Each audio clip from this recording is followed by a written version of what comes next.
Sijja kulinda kunzibira mukazi nga Kenzo, sijja kulinda kunkuba busu, sijja kulinda kutagala, sijja kukuba miranga, sijja kulinda kukuba biwobe. Njagala kuba nti mpasa mukazi wange nga mukuba empeta. Musajja wa Edisa Musuza oba manager wa Edisa Musuza amanyikiddwa nga Ahumuza Martin oba Ahumuza Martin Beta. Yes, avudde agamba nti sijja kulinda kunkuba busu, sijja kulinda kunkabya maziga. Nawe kityo kansalewo mberenga nkuba mchala wange empeta oba mukuba embaga. Tukwaniriza naterako mukutu gwaffe omuganzo gumanyikiddwa nga Uganda Mukamoli amanya ne dobozi wampita Ntambi Chimso atina Marono Chiboya Maxudi Junior. Wewale kuba nti otambula naffe, wewale kuba nti osubscribinga, wewale kuba nti otwagala, wewale kuba nti otufiirako mpola mpola omukutu guli gumu baguyita Uganda Mukamoli. Wewale kuba nti muganda waffe otambula naffe 24/7. Tukwagala nnyo yensonga lwaki tukukkirizamu n'okuba nti tukwesiga olunaku lwa leero. Kuletedde musajja mukulu amanyikiddwa nga Edisa Musuza Kenzo. Edisa Musuza Kenzo kugata ne manager we amanyikiddwa nga Martin Beta. Muka Kenzo yali Rema Namakula ne Tracy. Rema Namakula mukuba nti yagenda mu studio nakola kayimba bakayita siri muyembe nti oba ogenda oninda kwengera onogembona olyoka obwebwene oba olyoka ogirye. Rema yagenda mu maaso n'agamba Kenzo nti tonkabiriranga nga bamaze okuba nti bakuba busu. Bano nakayimba kano oba lyawo Kenzo yali alowooza bya kusaaga. Rema yamala ng'amaze okuba nti akyusa system yagenda mu studio n'akola akayimba akalala n'agamba nti wamponya bulavuniga busemyekozo obwo obulyawo obusajja obulyawo obutawasa obwekunya obutasalawo. Obukayimba kano oba obuyimba buno mukyala mukulu amanyikiddwa nga Rema yasobola okuba nti abusindikira Eddie Kenzo. Mu bbanga eritali ttono Rema yasalawo okuba nti afuna omusajja era ng'omusajja ono yali dokita eyatandika okuba nti agwa mu bikopo bya Rema bamuperereza nagwa mu bikopo bya Dr. Hamza n'atandika okuba nti oba olyawo atandika okuba nti amutokosa amatooke era nga amatooke ga Dr. Hamza gakwatayo ganoga nabwe kityo mpola mpola Rema n'aganyumirwa kuba nti bagamutokosa. Yasalawo okuba nti akyusa system okukyuka okubawa Edisa Musuza nabwe kityo n'ajinza mu system ya musajja mukulu amanyikiddwa nga Dr. Hamza Sebunya era nga twamaliriza nga Rema amaze okwanjula Dr. Hamza Sebunya, amaze okuwoowa Dr. Hamza Sebunya era nga yetwogerera Rema Namakula yali Rema Namakula Musuza takyali Rema Namakula Musuza bamuyita Rema Namakula Sebunya era nga oba oyinza okulyawo mira Rema Sebunya.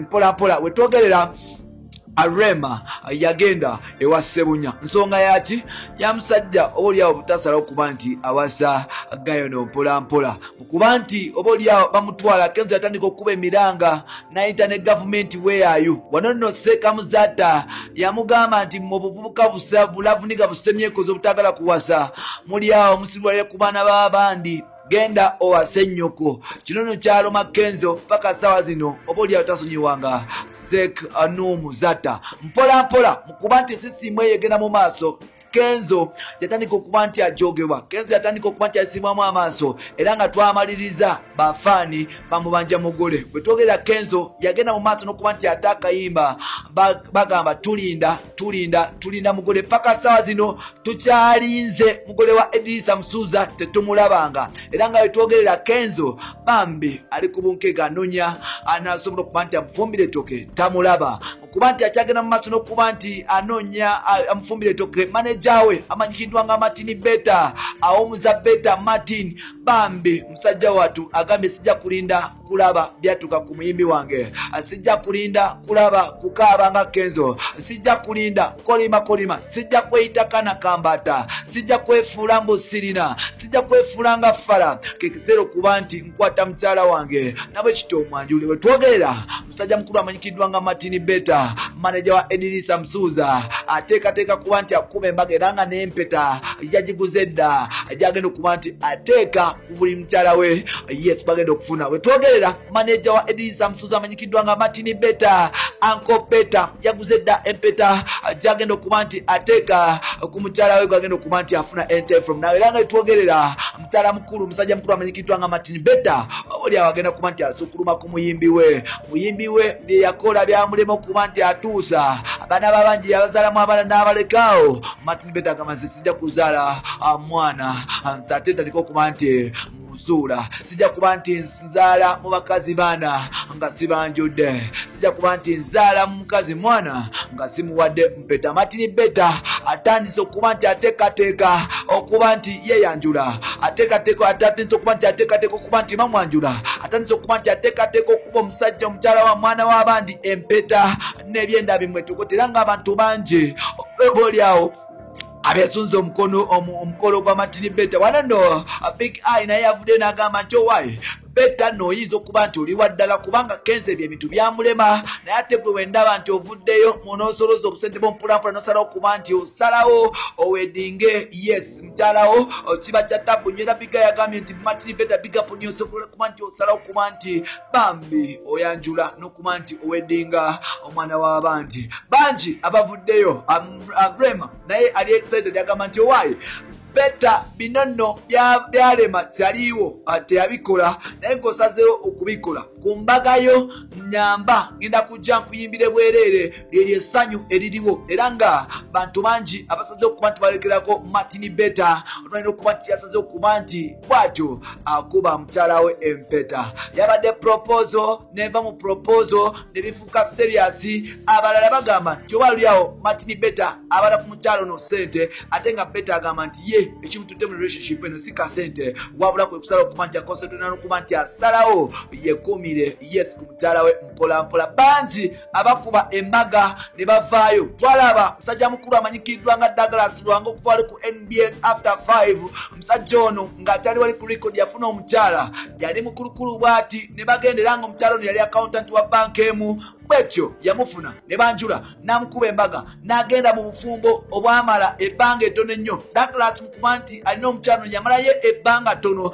yadduka emisinde era ng'empeta yagisuulawo n'aba nti afuna omukyalo omulala. Bwe twogerera Douglas alina alinda lisa baselebrity ba Uganda basinga tebasalawo bayingira mu relationship ng'oba oliawo bagifunamu. Abamu bagamba nti oba oliawo Martin Betta naye abaza kasente nga Douglas Lwanga bwe yakabaza. Tujjukire nti mukazi wa Douglas yamuteekangamu ebintu bingi eyo pato yatandikira okuba nti ekyaka omukyalo ono yamuteekangamu sente mpitirivu. So nolwekyo abalala bagamba nti oba oliawo yes Martin Betta ayagala kola yes ya Douglas Lwanga naye ng'ate Betta asazeewo agamba nti alina okuba nti akuba mukyala we alina okuba nti awa mukyala we empeta alina okuba nti yeeyagala ne mukyala we alina okuba nti akkiriza mukyala we alina okuba nti oba oliawo yes mukyala we alinako waba nti amutuusa mpola mpola.